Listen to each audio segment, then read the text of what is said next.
Hello,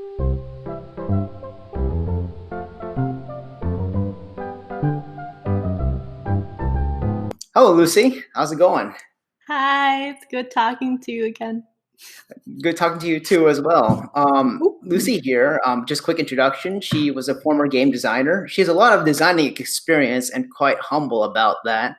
And the reason why I have to bring her about is because I'd like to know what's more about. I'd like to learn more about the game designer role and like how you got there. So I guess the best way to start is maybe you could introduce yourself and like tell us what got you into game design, and just in more background too. You have like a psychology major. You were in public health and physiology. That has nothing to do with game design. So I'm definitely fascinated about your journey there. So go ahead. Yeah, for sure. Um, I will go ahead and start with a caveat that I am not a professional game designer by any means. I've always loved games growing up. I think it all started when I played RuneScape in like second grade or something, and then PlayStation 1 games with my brother. So I've always loved them growing up. So it's been a big part of my life. In general, right now I'm in a master's program for human computer interaction. So for those who aren't familiar, since it's a pretty new field, it works on the interface between all sorts of tech. So that could be like uh, your basic mobile apps, your softwares, and that the like UI user interface design for that to like accessible technology and very specialized sort of technology like that. So super fascinating field. So I dabble a lot more in design nowadays than before. When Josh mentioned that I have a whole string of majors that start with P. Um, Yeah, yeah, so my formal training wasn't in design up until this point. I see. I see. And your former job as a game designer for I'm sorry, I'm trying to pull that up at USC Games.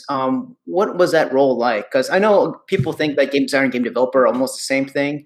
I know there's some overlap. Like they do have some role in developing the game, but I think one is more different. There's some differences in there. Maybe you can like highlight them and tell us more about them.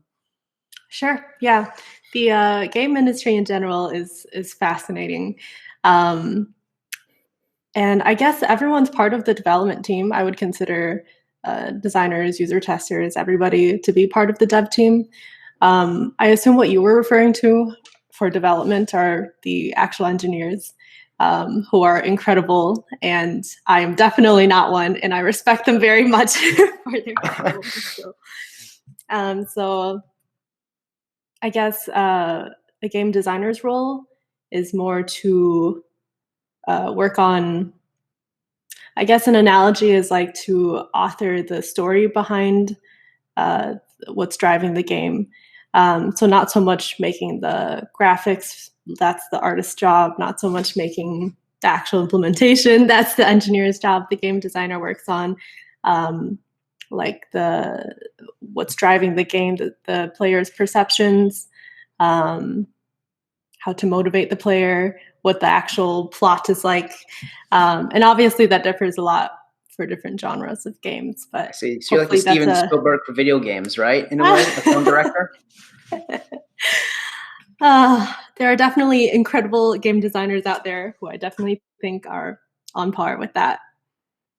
I see. Okay. I guess I'm more interested to know, like, so it sounds like you are given like almost like a script, and you have some sort of creative flavoring to add to that. Is that basically what it's like, or is it more like you also have some sort of role into building that sort of like storyline of where you want to go?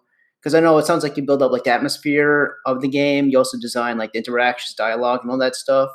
I mean, you have some role in that, but do you have also like the direct role of like designing the script, and what is the process of that like, if so?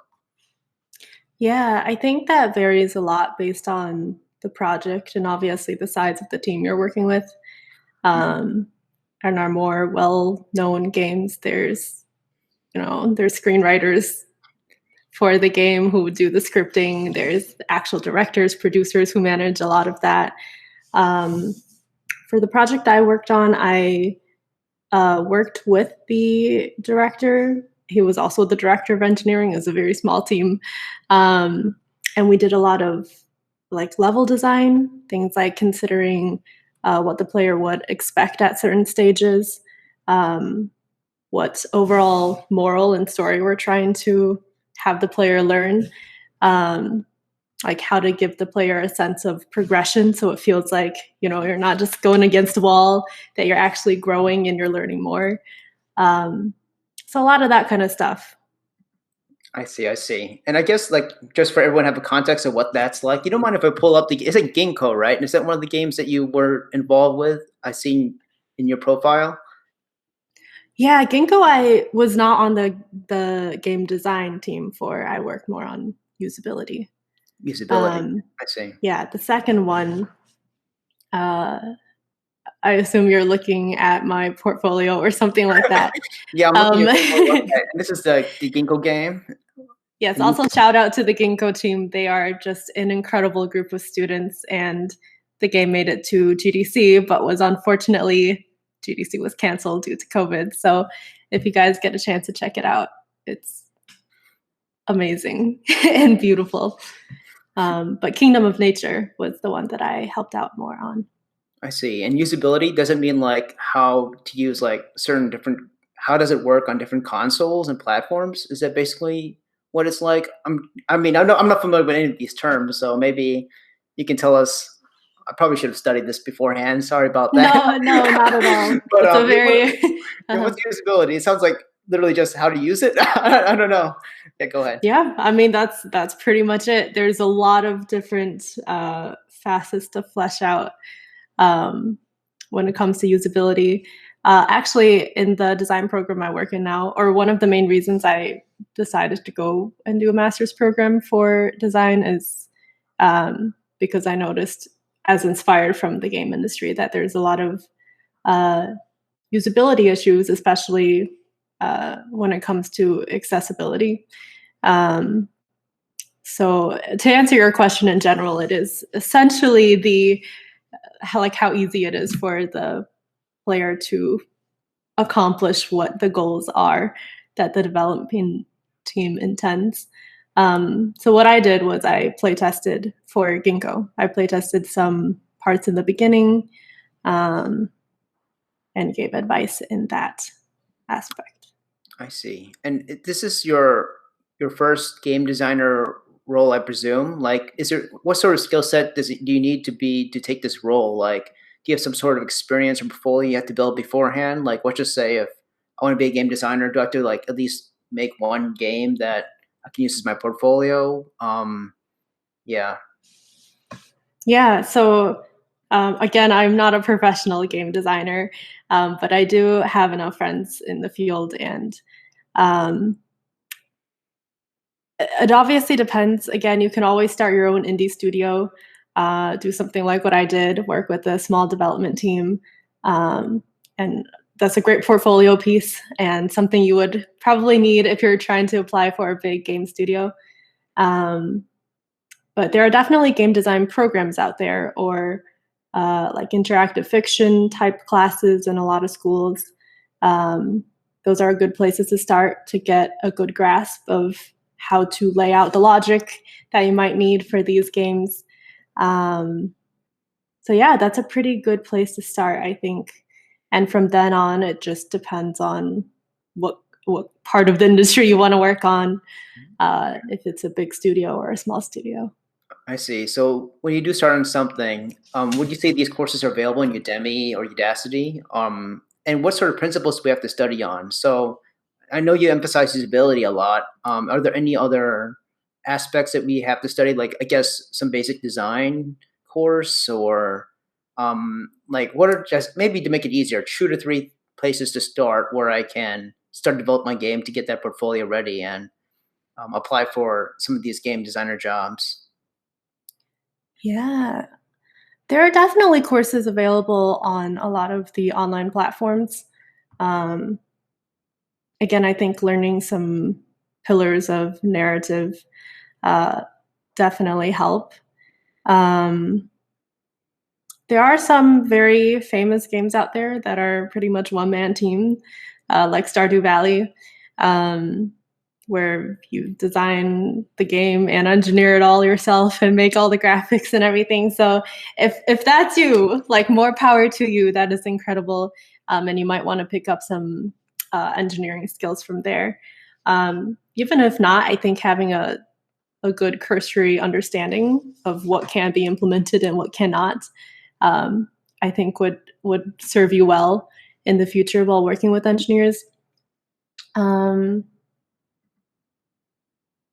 Yeah, I'd say that's a pretty good place to start. Just working on the general communication with the team and having a good idea of how, actually, yeah, if you wanted to add some like psychology or some in there, I don't think that's normally required. I think that's personally very interesting to me, to be able to think about how users or how players are perceiving things, and how to design for those expectations and perceptions. Yeah, I think those are some good places to start. That's kind of funny you mentioned psychology because, I was thinking they can't be too just concrete about your experience with, like, I guess, biomechanics, biophysics. I mean, they seem sort of to, like, play a role in making a game as well. Like, I mean, literally physics and, I guess, psychology too, just to make sure the interaction is more authentic. Do you believe they played a role in your experience and as a game designer? Excuse me. I'm a strong believer that all experience is good experience, and Okay. everything influences you in some way. I think that's an interesting question. It definitely could enrich your game system. Like, for example, the game that we designed, we played around with some ideas of like different elements in the world that the user encounters, like representing different things that we want the user to learn as a lesson at the end, regarding like saving the environment and stuff like that. And I think those kinds of things were it was really nice to have a STEM background to be confident that I'm representing those elements correctly. Yeah. Otherwise, you can also definitely leverage that to make some amazing games like Portal, where you have a whole world that's built around your unique set of physics and that kind of stuff. I see. I see. Interesting. And do you believe your other related experiences, such as being a CIO UX research lead at TEDxUMN, played a role as well? That sounds pretty so cool. I wish I had that sort of label, both the TEDxUMN and CIO name in my LinkedIn. So, Yeah, I mean, I think what that position taught me more is communicating and project management, which, again, depending on the size of the team you're working with for game dev, it may or may not fall into your realm of responsibilities as well. I think in that position too, I learned a lot about general design principles, which is, I did a lot of UI UX design, which obviously it's helpful to when you're doing game design. But just to focus on actual game designer positions, it's not very much about visual design. It's more about the narrative of the game. the narrative. What defines a good narrative? Oh boy. Well, I think this is how it overlaps a bit with user experience and HCI, which I'm studying now, because you have to really consider what the player is experiencing at every stage. You have to consider what their motivations are, what's driving them forward, what pace they like to go at so they don't feel bored, everything that they're perceiving at that stage. Like I said before, growth is huge. Like if you think about it, a lot of these games is like having you do chores, but in a game. Like, think about Animal Crossing. Like, why do we? Yeah. I don't want to sweep the floors in the real life, but I'll do it in a game. So thinking about those motivations is is a huge part of game design. Sorry, I lost my train of thought. I forgot what the original question was. No, I mean, what makes a good narrative? And Oh, I mean, right. yeah. Yeah. Yeah, the rest I think entirely depends on the genre of game that you're making. Like an MMO is going to have a very different narrative than a FPS, for example. Oh, I see. I see. Yeah, it sounds like most of the games, especially like what you mentioned earlier, that. Oh, sorry. Excuse me. It's okay. Sorry about that. Most of the games now are more with like social justice initiatives. I think you mentioned environments. Is that like where the trend of the video games are going? Is more with this sort of line, or is it more like I'm advocating for this, and hopefully it triggers something in everyone to go along this trend? That's really interesting. I think games can do a lot for, just like all media, can do a lot for influencing social good. Um, I don't know if there's that much of a general trend. Definitely, you would see it more in indie games. They are oftentimes more narrative driven, and they're not afraid to be artistic and stand out and tell those stories. Trying to think of bigger games that are trying to make a bit of a statement that way too. Not that I know of. There are definitely some changes even in the bigger games like Call of Duty where they're trying to be more inclusive, be more representative, um, have protagonists that are not all Caucasian males in their 30s, which was the trend up until a few years ago. Um, so in that sense, I think people are moving towards a more inclusive space. But unfortunately, or fortunately, I think for the majority of mainstream games, we're not seeing that type of moral influence being woven in yet. That's true. I mean, I could think of some actually. Like, I don't know if you play Pokemon, but almost all of the games seem like to be in that social justice initiative. Like, I don't know if you know about Ruby and Sapphire. It's more like protecting the land and sea. Even the original one is just protecting animals, I guess, like Team Rocket and stuff like that. I don't know. Uh, yeah, I guess Yeah, that's some few things that I can't really. That's true. I can't think of other good examples myself. But oh yeah, go ahead. that's true. No, I never thought about it. But Pokemon has always been very environmentally driven. Yeah, it's kind of funny too because I'm expecting like I guess more games to be on that genre. It's kind of like if it's so fun to play that you kind of forget that narrative of like that environmental morals and virtues. Sorry, oh my gosh, I got to get the sneeze out. Oh But no. yeah, that's true. And I Quick look even at the like light. oh sorry, No, I said quick look at the light.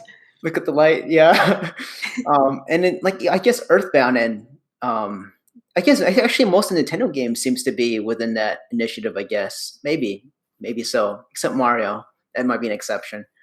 But Yeah. I think a lot of more plot driven games are, well, one, I think they have an easier time of weaving that in. And I don't know what the other factors would be, but there's definitely a couple genres of games that are doing that more obviously than maybe more of our FPS or action focused type games. Yeah, that's a good point. true. I'm curious. So when you are doing game design and you think of a good narrative, do you have like sort of two or three rules you follow when designing a game, or is it more like a Stephen King, like I just write on the flow and we'll see what happens?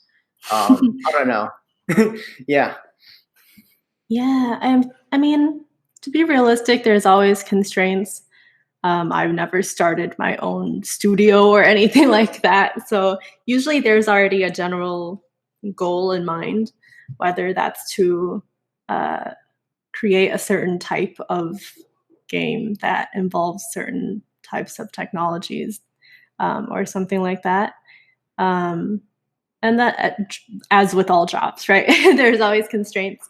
But I also think constraints are what drive creativity. So Yeah, I think what I do is you try and see with those constraints what kind of story you're trying to tell. I like to think a lot about what kind of experience and feelings I want the player to be left with at the end of the game, should they finish. Um, Hopefully happy, right? yes, Uh-oh. yes, definitely Okay, happy. But good. sometimes, it's telling you a story, like teaching emotional journeys is not always a happy thing, and that's not bad. Um, oh, I'm forgetting the name. There's a very impactful game um, that was pretty famous a few years back. It was the developer's story with his own personal story with cancer.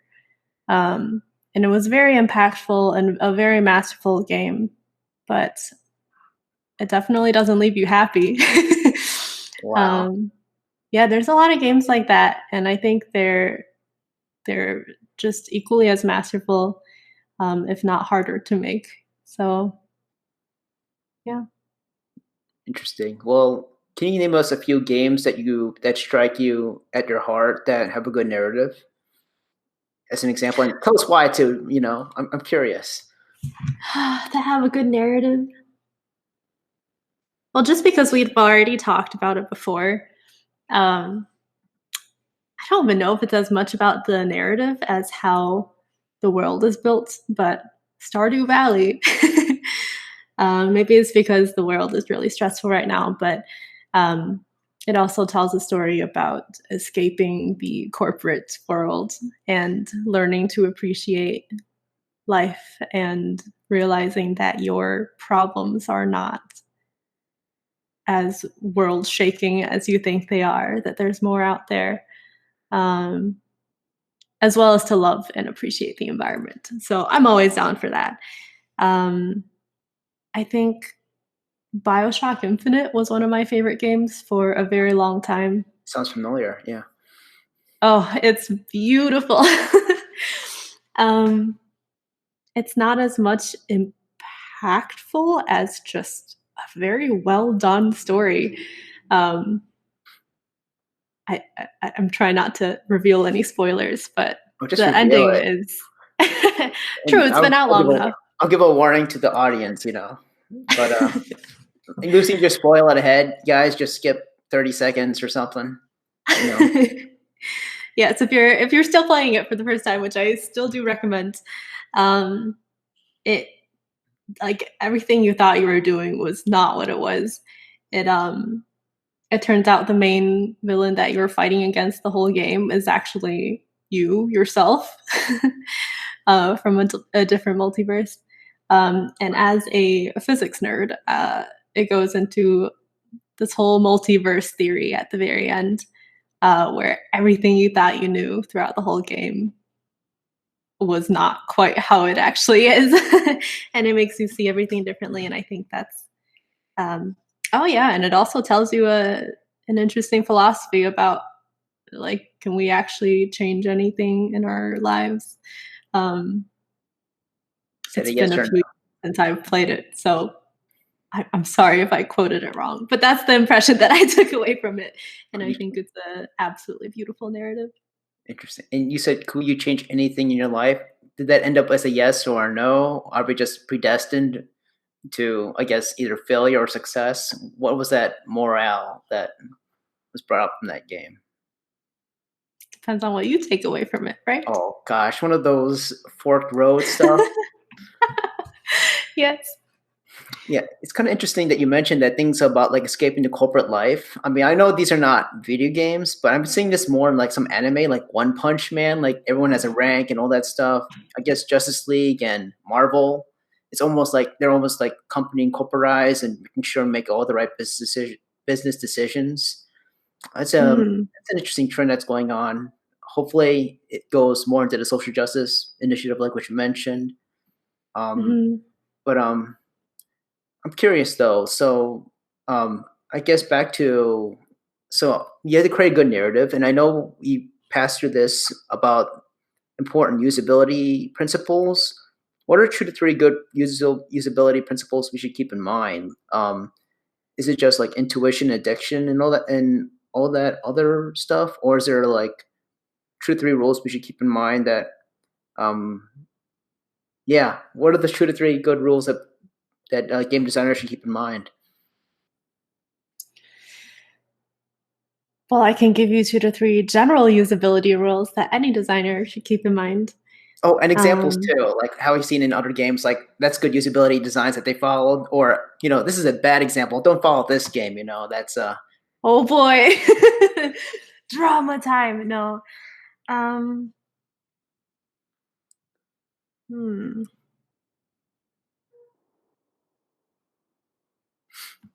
to think of a good example. Hang on. Sure, go ahead. I was trying to remember the name of a game from a while ago. Oh, give me the storyline. Maybe I might know the game based on. Yeah, go ahead. Give me some clues. Maybe I might know.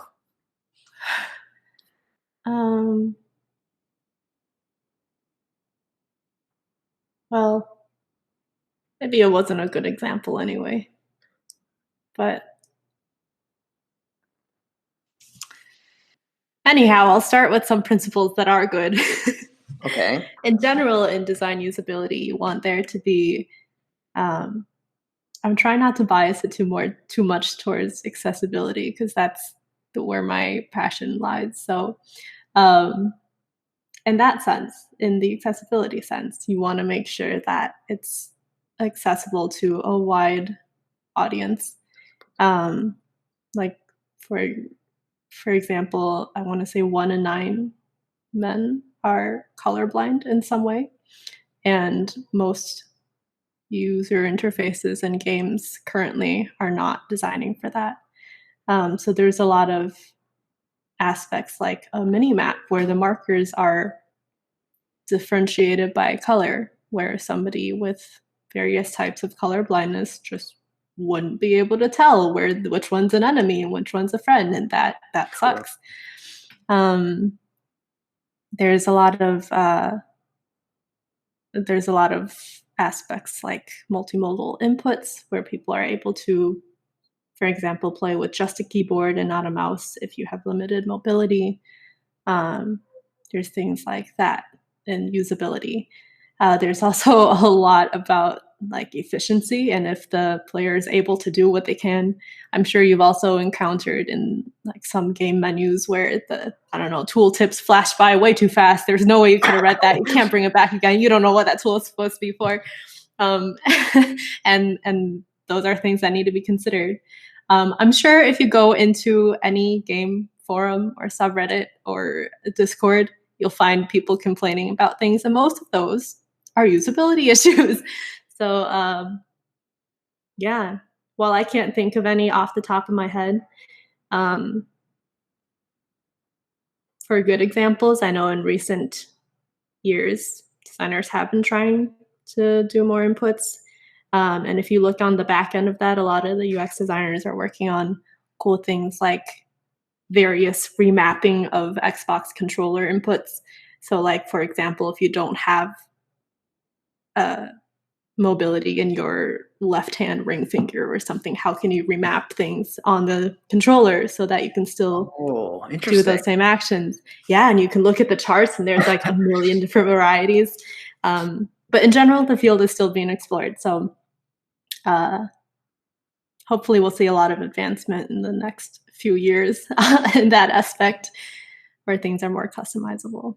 I see. How do we follow up on those trends? Do we just keep playing games and like, you know what? I never realized that this feature was here until now, or I don't know. Like, how do you follow up on these trends? Yeah. Are they like, do you follow like, I guess, basic usability role models like Dan Norman? I think Don Norman, that's his name, right? Like the guy who created the user design book.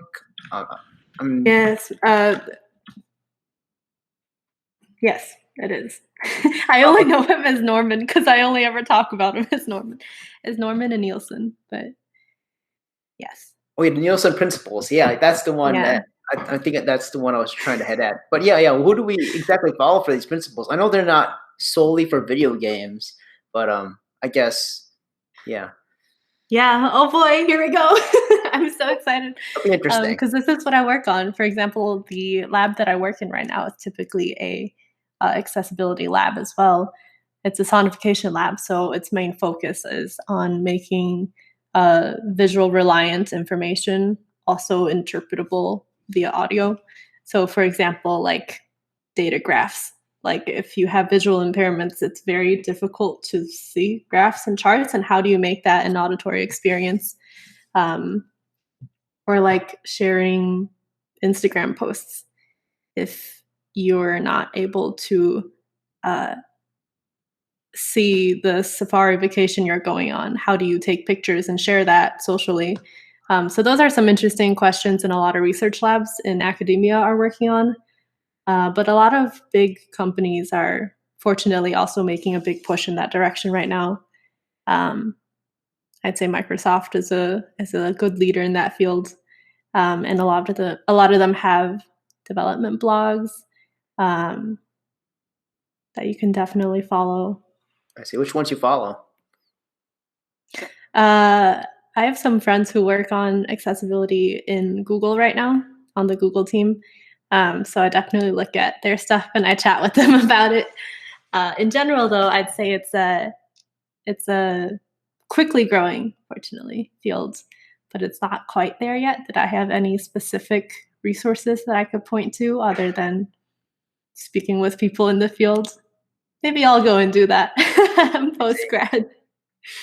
Well, if there are people that you can link, I'll add them to the video description later on after the video. Sure. Sure, yeah. And I guess another important aspect of game design, I guess, are you also involved in like the promotion and advertising of the game? No, but I know people who are. Oh shoot! Sorry, I just personally have never been into the marketing and number driving aspect. I was wondering. I don't know if they were fully involved in that. I guess I would just move into a different topic. Like, let's just say that I'm a guy with $1,000, can't afford college, but what would I spend it on so I can develop a good portfolio for? Sorry about man. How come every time I ask, Bless you. oh gosh, it's just terrible. I'm so sorry. Okay, No, yeah, you're okay. good. Okay, sorry. So I'm a high school student with $1,000. What would I spend it on to develop a good portfolio to apply to the video game industry and skip college? What would be your advice to this young man, woman? Camera thing. Um, hmm.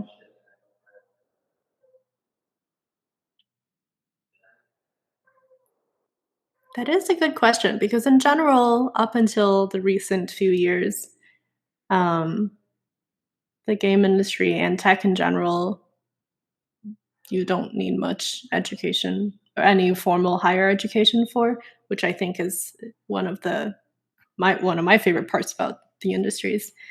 Um, I don't know if you have less than $1,000. I would say please make sure you're fed and pay rent so you have somewhere safe to be. Um, but I think building up your portfolio is very important, and that could be doing self projects. Um, a lot of great resources, thankfully, are absolutely free. Um, Go and download the Unreal Engine, learn how to use that if you're into the engineering part, or even just to have a piece that you can present on your portfolio. You can look into, depending on the aspect of game dev that you want to work on, you can, again, like we talked about before, look into a lot of the Udacity or free courses. There's some great game design resources on YouTube too, completely for free. I assume if you're looking into working as a game designer, you're probably already into games. So taking some of those principles that you learned from those early readings um, and video lessons and apply them to the games that you do play and really pick out those features and see how those games are done. and also just reaching out to people. Most people in the game industry are the chillest, coolest people that you'll ever meet. So more likely than not, any game designer will probably be down to just chat with you and talk about experiences, give you some good tips on how to look, give you some portfolio critiques, entirely for free. So Oh, wow. just be confident and reach out to people. I see. And I'm curious, does it help to, let's just say, if I had $1,000 and I attend like several different gaming conventions, is that another good strategy too? And just talk to them directly and network, or because I know you went to a Rocket League gaming convention. You don't mind if I share that as well? Hopefully, I have that No, picture. not at all. Okay, but yeah, like, can you tell us if that brings some sort of benefit, or I guess improves your, I guess, inspire you to make more better ideas on how to make a great game? Well, they're not super cheap. They're very affordable currently because esports are not too expensive. I don't think it'll do too much for you for if you're trying to be a game designer. Um, Oh, sorry. it's just a very Rocket League. enjoyable place to be. I think more of the attendees of these events are fans of games, and fans will say all they want and all the critiques they have, but being a good critiquer of a game doesn't make you a good designer. Um, so they're fun, but I'm not sure how far you'll get with networking and learning game design at those. Um, if you are to go to any conventions, I'd say go to ones that are like, there's a lot of online ones too. I wanted to say GDC, but that's also very expensive and in SF. So Wait, how expensive? um, Out of curiosity. a couple $100. There's student passes, there's free areas. You can, all the attendees also just hang out in the bars and restaurants in the area afterwards. So if you happen to be in the area where GDC is held, it's a fun place to go and chat up people who are in the industry and see what it's like and network that way. I don't like networking, Same here, but it actually. is absolutely. But if you don't think of it as networking and just as meeting people who are doing what you want to do, and understanding that again in the game industry they're honestly the chillest people, and just chatting with them and having fun and being friends, it's a really good opportunity to learn a lot more. I see. Okay. And another question I kind of have, I almost glanced over. I know you say you're not fully a game developer, but have you ever considered creating your own indie game yourself? And Who hasn't? Sorry, yeah, I but cut you off. what hold you back? It will hold you back, yeah, if you hadn't fully done one yourself. Is it basically money and time, or is there more to that? Like, I need more skills, I guess, until I have that ideal game ready in mind. Yeah, I guess what held you back from making one? Unless you already did, and I totally didn't see it yet. No, I haven't. I think because time is definitely a factor since, as you might know, design was never my main gig up until I started attending my master's program. So all the design work I did was just on the side as a hobby as I was holding down either a full-time student position or like a full-time job that was completely unrelated. So that's definitely an aspect. I have a lot of friends who have made their own games, and they're now published on Steam, and they're amazing. But it definitely takes years of work. You need a good engineering partner. Again, I am not an engineer. I don't think I'd be able to pump out a well polished game. Um, so I think it's a combination of not having the time and not really being in the position to have a team and do that yet. But hopefully someday. Okay, I see, I see. And do you have like a few game ideas you have in mind that you want it fleshed out, or is it more like we'll see what happens? You know, I just want the team. That's all that really matters. Well, that's a bad question at the end. Just ignore the last one. Like, sorry about that. Yeah. What No, have no, you have no. any ideas? Yeah. Sorry. Actually, I completely forgot about this until you asked the question just now. But some years ago, so I have the most vivid dreams. They're completely cinematic, and I feel like I'm watching a movie every time I sleep. Um, so a lot of my ideas are inspired by my dreams. Um, and there was one time I had a really cool dream, and it was very serene and peaceful, but it was essentially about these. It's a narrative driven plot. Wait, did that make sense? I don't know. The game would be very plot driven, and you essentially go around the world and collect other people's perspectives. Because I personally, from my own life, have realized the importance of hearing other people's stories, not having a single story. And I think that makes us all more empathetic and see the world as a more beautiful and rich place. And that's something that's quite lacking right now, I think, especially if you consider recent events. It seems more applicable. So I wanted to make a game that's about the player going around and collecting different people's perspectives in the world.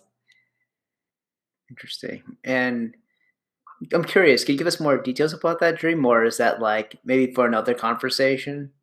Because one picture uh, of mine is like the BFG. I don't know if you heard of that story from oh, Doll. He collects yeah, people's dreams. I don't know if that's almost in the league of that, but yeah, yeah. Um, I don't know about the dream itself. I mean, it was years ago. So, but I do remember it being very beautiful, and people's perspectives were essentially in these glowing orbs. I actually think there was a Spanish or Mexican lottery advertisement a few years, many years back when I was in like high school Spanish that my teacher showed us, where it was people's dreams and these beautiful glass orbs that would roll around. Obviously, the commercial was about, you know, you win the lottery and you can make your dream come true or something. But I think it was after that that I had that dream. But instead of the dreams being in the orbs, it was different people's perspectives. And every time you gain another, you get to touch and collect another person's perspective, the world grows more beautiful and more colorful and lights up a bit more. And I mean, it's like you're a wider world view, right? So your world literally gets bigger in the game when you collect more perspectives. it sounds intriguing. I can't wait till that is put into actuality. And I don't think I've ever called the game. It sounds like that. No, Hmm. I see. It's Well, that's pretty in my head. We'll see. We'll I see. see. Hopefully, Wait, how one long day has we it been in your can. head? Like a few years, or Oh I can't. yeah, Okay, let me like know. at least 6 years, seven, maybe 8. 6 or 7. Oh my god, my gosh! You gotta call up your connections and get that going or something. You know? Oh, maybe after I graduate. Okay, okay, sounds good.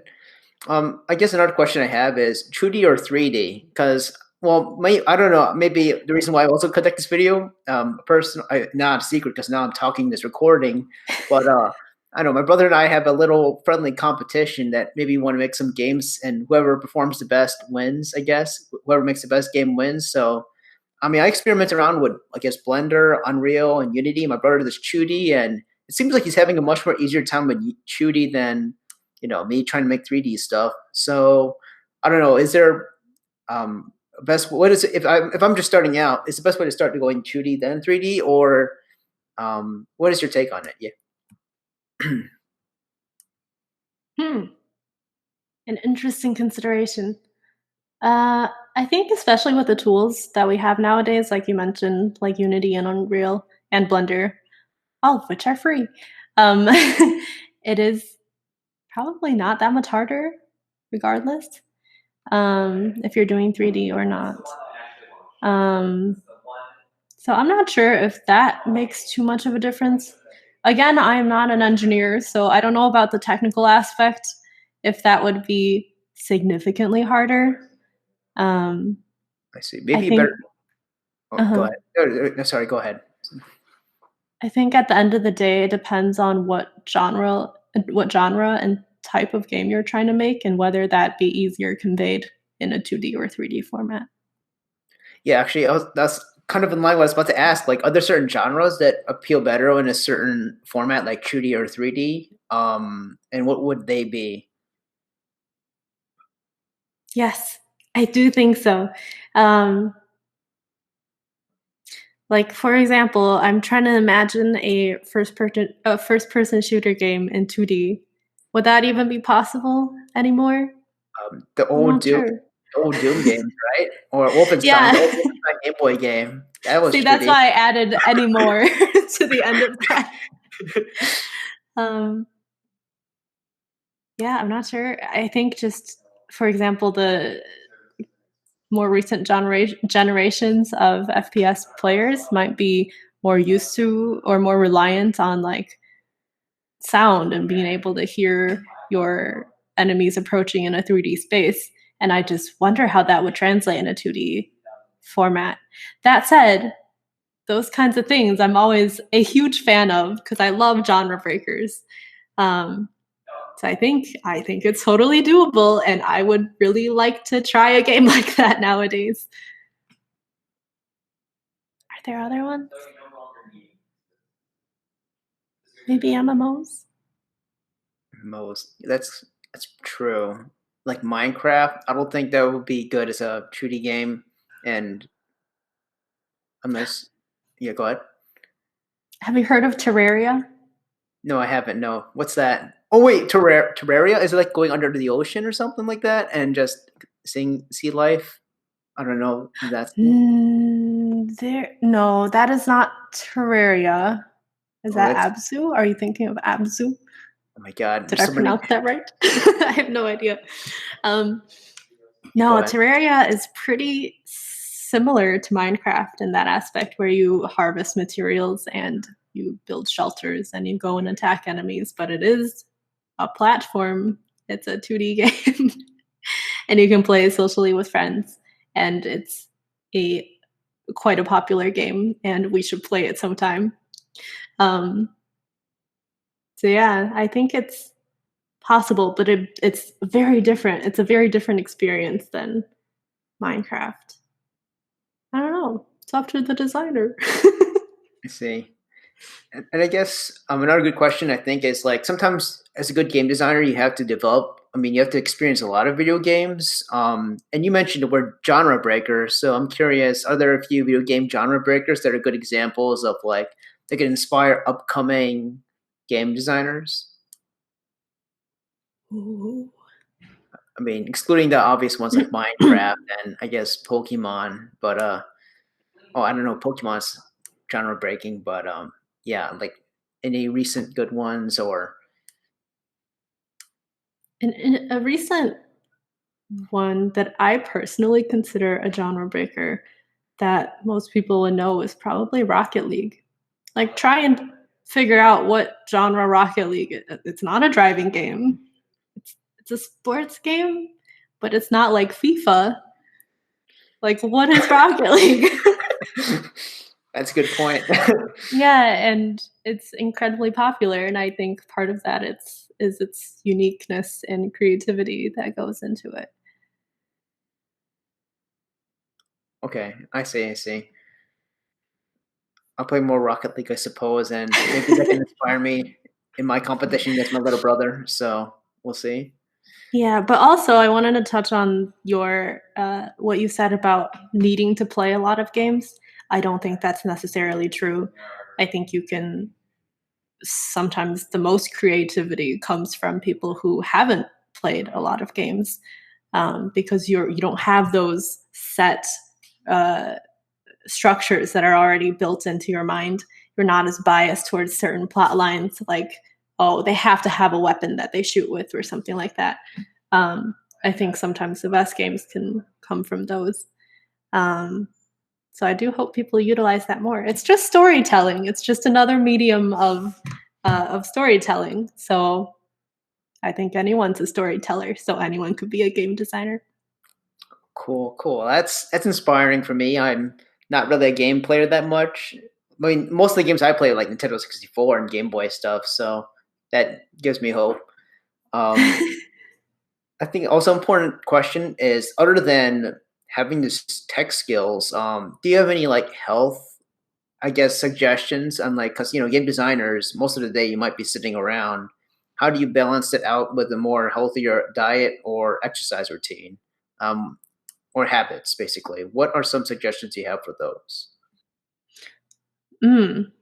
Well, I think they are pretty generalizable to anyone who works in a more computer-based setting. I assume you might be asking this because my background is actually in healthcare. Actually, I didn't think of it that way, which is interesting. But Really? no, Well, I oh can my give you god! professional advice. Oh wow, that feels like a yeah. Go. No, no. Definitely ergonomics. Like making sure you have a good ergonomic mouse and keyboard setup. Have good posture. I know that's tiring. It's very exhausting, but listen, when you're being tired, you're working out your core and your back muscles, and it makes a world of difference. You don't want to be like 25 years old and waking up with back pain. So good ergonomics for sure. Something that I'm actually working on for research is vision. Um, Obviously, staring at your computer screen all day is very bad for your eyes. Not always very bad, but it can be very straining for your eyes and have permanent damage. Um, so if you can take a break every 20 minutes, just to look somewhere like 20 feet away every half hour, if you can set a timer for yourself.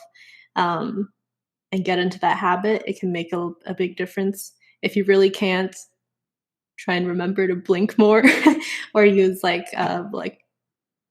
blue light filter glasses are not scientifically proven to do anything yet.